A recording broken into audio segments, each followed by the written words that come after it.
Çelçeli yerde dayanıp böyle yukarı bakmak qadağandı sənə. Bu at balakanın bir dənə 25 manata uzun tutkalar təqdim edəcək. Sən Fidan Aizbakı yazma orada. Yaz at balakanı. Sən o komentarda ham at balakanı yaz. Yazmayın elə şeymə. Gör nə gözəl dublonkasın, yarım qol dublonkasın, dublonkası var. Yəni deyə atın yanına bağlasan. Royal attı.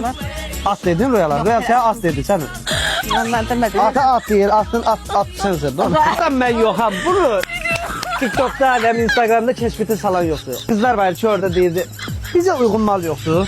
Niye anca ile yaşlı adam malı geçsin? Gözünüz aydın olsun. Bir bakın geçen diplomatlar oturuyor. Beni de geçen yiyince gösterir. Ancenin uzun ödelebil. Her şey 5 manat. 5 manat. Sadece pul payını yok. Zaten her şeyi 5 manata koymuşuk. Anla buna bak. Donlardan. Bu nedir? Ben de kalkutlar. Allah etim taşı.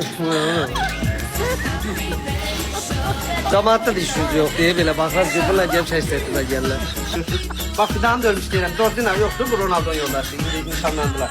O günlerim dedi nişansın bir tane köyüne bir kofta babını gönderdi.